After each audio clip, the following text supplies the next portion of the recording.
പ്രിയപ്പെട്ട അധ്യാപക സുഹൃത്തുക്കളെ, ഉദ്യോഗാർത്ഥികളെ, ടീച്ചേഴ്സ് ക്ലബ് PSCയുടെ പുതിയൊരു അധ്യായത്തിലേക്ക് സ്വാഗതം. ഓക്കെ, അപ്പം നമ്മുടെ ഇന്നത്തെ ഈ വീഡിയോ നമ്മുടെ കേരള PSCയുടെ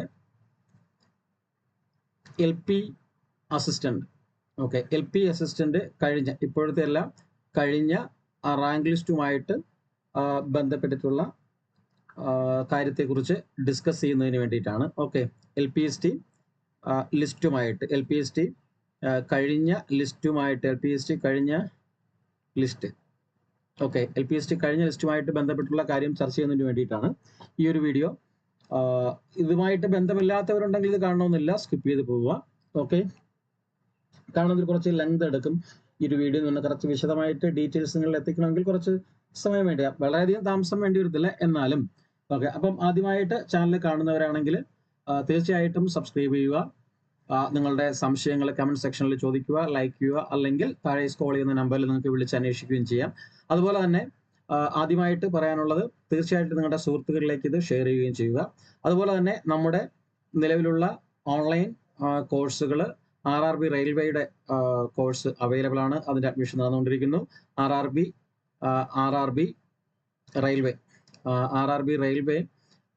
RRBയുടെ റെയിൽവേ കോഴ്സ് നമുക്ക് പ്രധാനമായിട്ടും റെയിൽവേ കോഴ്സ് ഉള്ളത് 599 രൂപയാണ് നമ്മുടെ കോഴ്സിൻ്റെ ഫീ എന്ന് പറയുന്നത്.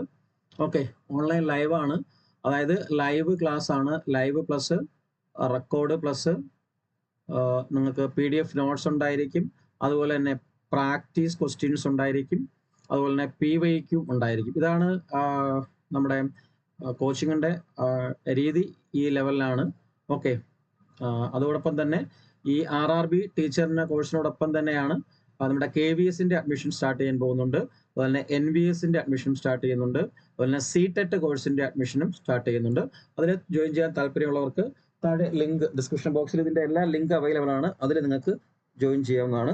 അതോടൊപ്പം തന്നെ HSA natural science 999 course fees. അതുപോലെ തന്നെ ജനറൽ ബാച്ച്, HSAയുടെ ജനറൽ ബാച്ച് 499 ആണ്. അതുപോലെ തന്നെ LPUP ലോങ് ടേം കോഴ്സ് നമുക്ക് 299 ആണ്. ഉള്ളി അഡ്മിഷൻ ഫീസ് മാത്രമാണ്. ടോട്ടലി ഇത് ഫ്രീ കോഴ്സാണ്. അടുത്ത നോട്ടിഫിക്കേഷൻ വരെ ടോട്ടലി ഫ്രീ കോഴ്സാണ് LPUP ലോങ് ടൈം എന്ന് പറയുന്നത്. ഇനി നമ്മുടെ കാര്യത്തിലേക്ക് കിടക്കാം.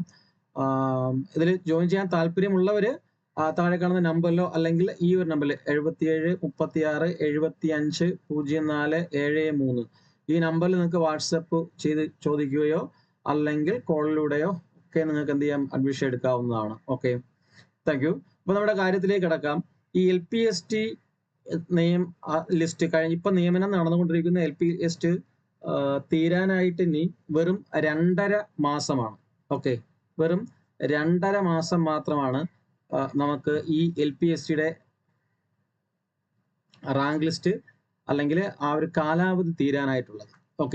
അപ്പം ഈ വിദ്യാഭ്യാസ നമ്മുടെ കേരള PSCയുടെ കേരള PSCയുടെ ഈ LP വിദ്യാഭ്യാസ വകുപ്പിൽ LP റാങ്ക് ലിസ്റ്റിന്റെ കാലാവധി അവസാനിക്കാനായിട്ട് വെറും 2.5 മാസം മാത്രമേ ശേഷിക്കുന്നുള്ളൂ. അപ്പം ആ 2.5 മാസം ശേഷിക്കുന്ന സമയത്ത് നമ്മൾ LPST പറ്റി ചിന്തിച്ചു കഴിഞ്ഞാൽ വെറും ഇതുവരെ നിയമനം നടന്നിട്ടുള്ളത്, നമ്മുടെ നിയമനം ഇതുവരെ നടന്നിട്ടുള്ള ടോട്ടലായിട്ട് നമ്മൾ 14 ജില്ലകൾ നമ്മൾ പരിശോധിക്കുകയാണെങ്കിൽ വെറും 40% മാത്രമാണ് നിയമനം നടന്നിരിക്കുന്നത്. വെറും 40% മാത്രമാണ് എന്ത് നടന്നിരിക്കുന്നത്, നിയമനം നടന്നിരിക്കുന്നത്. 40% മാത്രം. അതായത് നിയമന ശുപാർശ, ഈ 40% എല്ലാവരെയും നിയമിച്ചു എന്നല്ല, അഡ്വൈസ് മൊത്തത്തിൽ പോയിട്ടുള്ളത്.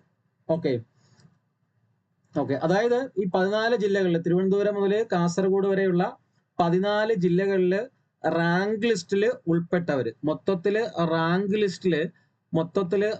ലിസ്റ്റിൽ ഉൾപ്പെട്ടവര് പ്രധാനമായിട്ടും 11,602 പേരായിരുന്നു. 11,602 പേരാണ് റാങ്ക് ലിസ്റ്റിൽ PSC ഉൾപ്പെടുത്തിയിരുന്നത്.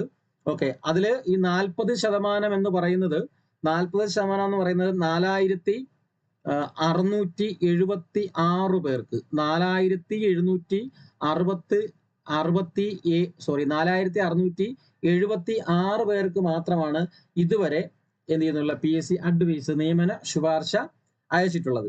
ഓക്കെ, ഈ 11,602 പേരെ റാങ്ക് ലിസ്റ്റ് ഇട്ടതിൽ 40% 4,676 പേർക്ക് നിയമന ശുപാർശ ലഭിച്ചിട്ടുണ്ട്. ആ 4,600 പേർക്ക് അഡ്വൈസ് അയച്ചതില് ഓക്കെ അതിൽ 170 എണ്ണം ആലോചിച്ച് നോക്കണം, 170 എണ്ണം NJD ആയിരുന്നു. 170 എണ്ണം NJDയിലാണ് പോയിട്ടുള്ളത്. അപ്പൊ യഥാർത്ഥത്തില് നിയമനം നടന്നിട്ടുള്ളത് റിയൽ അഡ്വൈസ് എന്ന് പറയുന്നത് 170 എണ്ണം NJD പോവുക എന്ന് പറഞ്ഞു കഴിഞ്ഞാൽ 4,506 അല്ലെ, 4,506 മാത്രമാണ് എന്ത് ചെയ്യുന്നത് റിയൽ ആയിട്ട് നിയമന ശുപാർശ. 11,602 പേരിൽ 4,506 പേർക്ക് മാത്രമാണ് യഥാർത്ഥത്തിൽ നിയമന ശുപാർശ അയച്ചിട്ടുള്ളത്. ഓക്കെ, അപ്പം ഏകദേശം 3 വർഷം കാലയളവ് പൂർത്തിയാക്കി അല്ലെ, 3 ഇയർ കാലയളവ് പൂർത്തിയാക്കുമ്പോഴത്തേക്ക് നമ്മുടെ മെയ് മാസത്തിൽ, ഈ വർഷം 2025 മെയ് മാസത്തിൽ എന്ത് ചെയ്യുന്നു, ഈ റാങ്ക് ലിസ്റ്റ് അവസാനിക്കും. ഓക്കെ, അപ്പം ഇതിന്റെ തൊട്ട് മുൻപേ നടന്ന LPSCMA പരിശോധിക്കുകയാണെങ്കിൽ ഇതിന്റെ തൊട്ട് മുൻപേ, ഇപ്പൊ നിയമനം നടന്നുകൊണ്ടിരിക്കുന്നതല്ല, അതിന്റെ തൊട്ട് മുൻപേ ഈ ഒരു 3 വർഷത്തിനിടയ്ക്ക് 6,294 പേർക്കാണ് നിയമന ശുപാർശ കൊടുത്തത്. 6,294 പേർക്ക് കൊടുത്തു. 6,294 പേർക്ക് നിയമന ശുപാർശ കൊടുത്തിരുന്നു. പക്ഷെ ഇപ്പൊ നമ്മള് ഈ മെയ് മാസം അവസാനിക്കാൻ പോകുന്ന ഈ ഒരു ലിസ്റ്റ് നമ്മൾ പരിശോധിച്ചു കഴിഞ്ഞാല്, ഈ ഒരു ലിസ്റ്റ് പരിശോധിക്കുമ്പോൾ വെറും 4,506 പേർക്ക് മാത്രമാണ് എന്ത് ചെയ്യുന്നത് നിയമന ശുപാർശ അയച്ചിട്ടുള്ളത്. PSC പറയും 4,000, അല്ലെങ്കിൽ വാർത്തകൾ നമ്മൾ കാണും 4,676 എന്ന്. പക്ഷേ ഈ 4,676 170 NJD ആണ് എന്നുള്ള കാര്യം ഓർക്കുക. ഓക്കെ, എന്ന് പറഞ്ഞു കഴിഞ്ഞാൽ നമ്മൾ പരിശോധിക്കുമ്പോഴത്തേക്ക് ഈ ലിസ്റ്റ്, PSCയുടെ ലിസ്റ്റ് നമ്മൾ പരിശോധിച്ചു കഴിഞ്ഞാൽ മുൻ റാങ്ക് ലിസ്റ്റുകളിൽ, അതായത് ഇതിന് തൊട്ട് മുമ്പേ നടന്ന റാങ്ക് ലിസ്റ്റുകളിലെ പകുതി പോലും നിയമനം ഇത്തവണ ഈ ജില്ലകളിൽ നടന്നിട്ടില്ല എന്നുള്ളതാണ് മനസ്സിലാക്കുക. അതില് നമ്മൾ പരിശോധിക്കുമ്പോഴത്തെ പ്രധാനപ്പെട്ട 4 ജില്ലകൾ നമ്മൾ പരിശോധിച്ചു കഴിഞ്ഞാൽ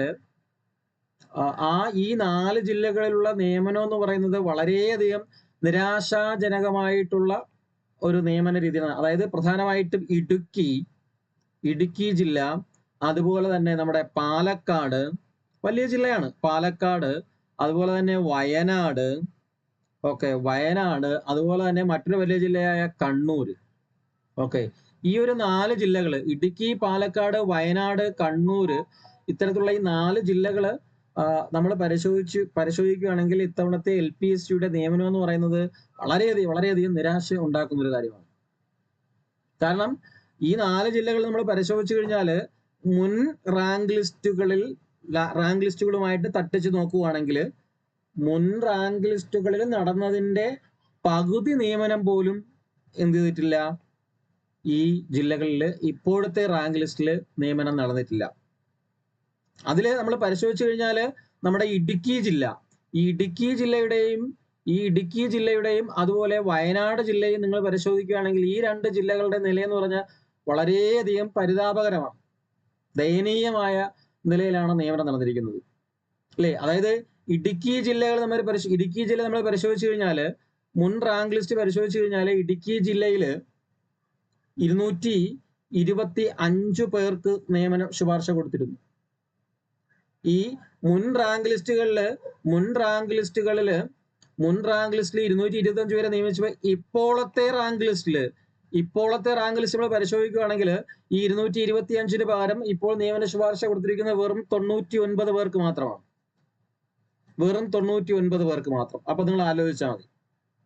വയനാട് ജില്ലയിലാണെങ്കിൽ മുൻ റാങ്ക് ലിസ്റ്റ് നമ്മൾ നോക്കിക്കഴിഞ്ഞാൽ 323 പേർക്ക് നിയമന ശുപാർശ കൊടുത്തു. പക്ഷെ അത് ഇപ്പോഴത്തെ നിയമന നില പരിശോധിച്ചു കഴിഞ്ഞാൽ ഇപ്പോൾ പ്രസന്റ് കണ്ടീഷനിൽ ഏകദേശം 92 പേർക്ക് മാത്രമാണ് എന്ത് ചെയ്തിരിക്കുന്നത്, ഈ ഇപ്പോഴത്തെ റാങ്ക് ലിസ്റ്റിൽ നിന്നും നിയമന ശുപാർശ കൊടുത്തത്. വ്യത്യാസം നോക്കിയേ, 100 പോലും എത്തിയിട്ടില്ല അല്ലെ. 225 മുൻ റാങ്ക് ലിസ്റ്റിൽ പോയപ്പോൾ ഇപ്പോൾ അത് 99ലേക്ക് വന്നു.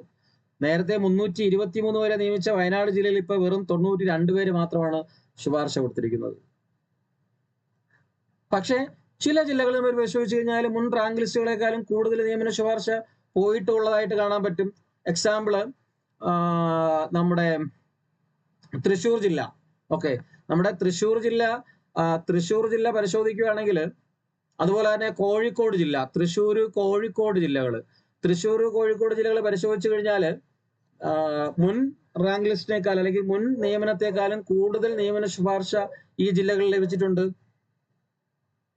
ഓക്കെ, അതായത് മുൻപേ തൃശ്ശൂരിൽ എത്ര പേർക്ക് നിയമനം ലഭിച്ചിരുന്നോ അതിൽ നിന്നും ഏകദേശം 124 പേരെ കൂടുതലായിട്ട് ഇപ്പോൾ എന്ത് ചെയ്യുന്നുണ്ട്, തൃശ്ശൂർ നിയമിച്ചിട്ടുണ്ട്. അതുപോലെ തന്നെ മുൻ റാങ്ക് ലിസ്റ്റ് പരിശോധിക്കുമ്പോൾ അതിൽ ആ നിയമന നിലയിൽ നിന്നും ഏകദേശം 56 പേരെ കൂടുതലായിട്ട് കോഴിക്കോട് ജില്ല നിയമിച്ചിട്ടുണ്ട്, അല്ലെങ്കിൽ നിയമന ശുപാർശ അയച്ചിട്ടുണ്ട്. ഓക്കെ, അപ്പം ആ ഒരു വ്യത്യാസമുണ്ട്. അതായത് ഒട്ടും തന്നെ നിയമനം ഇല്ലാത്ത ജില്ലകളുണ്ട്. കഴിഞ്ഞ റാങ്ക് ലിസ്റ്റിലെ നിയമനത്തെക്കാളും ഏറ്റവും കുറഞ്ഞ അതിന്റെ പകുതി പോലും, അതിന്റെ കാൽഭാഗം പോലും എടുക്കാത്ത ജില്ലകളും ഉണ്ട്. പക്ഷെ കഴിഞ്ഞ റാങ്ക് ലിസ്റ്റിനേക്കാളും കൂടുതൽ പേരെ നിയമിച്ചിരിക്കുന്ന ജില്ലയും ഉണ്ട്. പിന്നെ നമ്മൾ പരിശോധിക്കുമ്പോഴത്തേക്ക് എല്ലാ കാലത്തെയും റാങ്ക് ലിസ്റ്റുകൾ നമ്മൾ പരിശോധിക്കുമ്പോഴത്തേക്ക് ഏറ്റവും കൂടുതൽ നിയമനം നടക്കുന്നത് മലപ്പുറം ജില്ലയിലാണല്ലോ, അല്ലെ? മലപ്പുറം ജില്ലയിലാണ്. ഇത്തവണത്തെ LPST ലിസ്റ്റ് നമ്മൾ പരിശോധിച്ചു കഴിഞ്ഞാലും റാങ്ക് ലിസ്റ്റ് പരിശോധിച്ചു കഴിഞ്ഞാലും ഏറ്റവും കൂടുതൽ നിയമന ശുപാർശ ലഭിച്ചിരിക്കുന്നത് ഏത് ജില്ല തന്നെയാണ്? നമ്മുടെ മലപ്പുറം ജില്ല തന്നെയാണ്. അത് കാരണം നിങ്ങൾക്ക് എല്ലാവർക്കും അറിയാവുന്ന കാര്യമാണ്, അല്ലേ? ഏകദേശം മലപ്പുറം ജില്ലയിൽ 1162 പേർക്കാണ് 1000-ന് മുകളിൽ കടന്നു, അല്ലേ? വയനാടും കണ്ണൂരും ഒക്കെ 100-ന് താഴെ നിൽക്കുമ്പോൾ, അല്ലേ? ഇടുക്കിയും വയനാടും ഒക്കെ 100-ന് താഴെ നിൽക്കുമ്പോൾ മലപ്പുറം 1000 കടന്നു, 1162 എന്നുള്ള ലെവലിലേക്ക് നിയമന ശുപാർശ ലഭിച്ചു കഴിഞ്ഞു. ഓക്കെ, അപ്പൊ നമ്മൾ ഇതിന്റെ ഒരു ഗ്രാഫ് പരിശോധിക്കുകയാണെങ്കിൽ ഏറ്റവും കുറവ് നടന്നിരിക്കുന്നത് വയനാടാണ്. നമുക്കറിയാം 92 ഏറ്റവും കുറവ് നിയമനം ശുപാർശ ലഭിച്ചിരിക്കുന്ന വയനാടാണ്, 92. അതുപോലെ തന്നെ വയനാടിനെ പോലെ തന്നെ നിയമന ശുപാർശ ലഭിച്ചിരിക്കുന്ന തൃശ്ശൂർ, നമ്മളിപ്പോൾ പറഞ്ഞു തൃശ്ശൂർ ജില്ലയിൽ നിയമനം നടന്നിട്ടില്ല, കോഴിക്കോട് ജില്ലയിൽ നിയമനം നടന്നിട്ടില്ല, അല്ലേ? അതുപോലെ തന്നെ ഇടുക്കി ജില്ലയിൽ നിയമനം അധികം കുറവാണ്. അതുപോലെ തന്നെ ആലപ്പുഴ ജില്ലയിൽ നിയമനം കുറവാണ്. അതുപോലെ തന്നെ നമ്മൾ പറഞ്ഞു കണ്ണൂർ ജില്ലയിൽ നിയമനം കുറവാണ്. കാരണം ഇവിടെയൊക്കെ ഈ തൃശ്ശൂർ, കോഴിക്കോട്, ഇടുക്കി, ആലപ്പുഴ, കണ്ണൂർ, അതുപോലെ തന്നെ വയനാട് ജില്ലകളൊക്കെ പരിശോധിച്ചു കഴിഞ്ഞാൽ മൊത്തത്തിൽ ഇത്രയും ജില്ലകൾ എടുത്തു കഴിഞ്ഞാൽ 6ഓളം ജില്ലകളുണ്ടല്ലോ. ഈ ജില്ലകൾ എടുത്തു കഴിഞ്ഞാൽ ഇതിന്റെ നിയമന നില എന്ന് പറയുന്നത് ബിലോ 200 ആണ്. നമുക്കറിയാം 200 പേരിൽ പോലും നിയമനം അവിടെ, അല്ലെങ്കിൽ നിയമന ശുപാർശ ഇത്രയും ജില്ലകളിൽ കൊടുത്തിട്ടില്ല,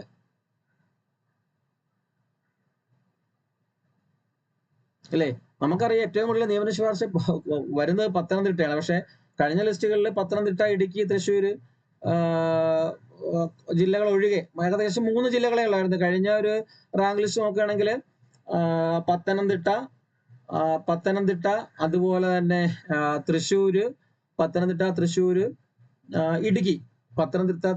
ഇടുക്കി, ഈ ജില്ലകളിൽ സാധാരണ നിയമനം കുറവായിരുന്നു കഴിഞ്ഞ റാങ്ക് ലിസ്റ്റുകളിൽ അപേക്ഷിച്ച് നോക്കുമ്പോൾ. പക്ഷെ ഇപ്പോൾ ആ പത്തനംതിട്ട അതിന്ന് മാറിയിട്ടുണ്ട്. ബാക്കിയുള്ള എല്ലാ ജില്ലയും കണക്കാണ്. ഓക്കെ, അപ്പൊ നമ്മൾ PSC-യുമായിട്ട് അന്വേഷിക്കുമ്പോഴത്തേക്ക് ഓരോ വാർത്താക്കുറിപ്പിലും മറ്റുമൊക്കെ കാണുന്നത്, അല്ലെങ്കിൽ നമുക്ക് മനസ്സിലാക്കാൻ കഴിയുമെന്ന് വെച്ച് കഴിഞ്ഞാൽ ഈ തസ്തിക നിർണയം നടക്കാത്തത് കൊണ്ട് ഒഴിവ് കുറയുന്നു, അല്ലെങ്കിൽ ഒഴിവുകൾ റിപ്പോർട്ട് ചെയ്യുന്നതിൽ കുറവുണ്ടാകുന്നു. ഇതാണ് മെയിനായിട്ട് പറയുന്നത്. അതായത് നമുക്കറിയാം, നമ്മൾ വഴിയെ അങ്ങോട്ടും ഇങ്ങോട്ടും ഇറങ്ങി നടന്ന് പല സ്കൂളുകളിലും പോയിട്ട് NOC വാങ്ങിച്ചു കൊടുത്ത് നിയമനങ്ങൾ റിപ്പോർട്ട് ചെയ്യിപ്പിച്ചിട്ട് പല രീതിയിലുള്ള പ്രവർത്തനങ്ങൾ നടത്തിയാണ് ഇത്രയെങ്കിലും നിയമനം നടത്തിയിട്ടുള്ളത്. അതായത് തസ്തിക നിർണയത്തിന്റെ അടിസ്ഥാനത്തിൽ LP സ്കൂൾ ടീച്ചർ തസ്തികയിൽ കണ്ടെത്തിയ ഒഴിവുകൾ പൂർണ്ണമായിട്ട് തന്നെ PSC-യിൽ റിപ്പോർട്ട് ചെയ്തിട്ടില്ല, അല്ലെങ്കിൽ PSC അല്ലെങ്കിൽ ആ ഗവൺമെന്റ് ഏജൻസികൾ PSC-യിലേക്ക് റിപ്പോർട്ട് ചെയ്തിട്ടില്ല, നമ്മൾ കൊടുത്തത് പോലും. അങ്ങനെയാണ് PSC പറയുന്നത്. ഓക്കെ, അപ്പം നിങ്ങളൊരു കാര്യം ആലോചിക്കുക. ഈ കഴിഞ്ഞ റാങ്ക് ലിസ്റ്റിലുള്ള ഒരു കാര്യം ആലോചിക്കുക. മെയില് നമ്മുടെ ഇതെല്ലാം അവസാനിക്കും.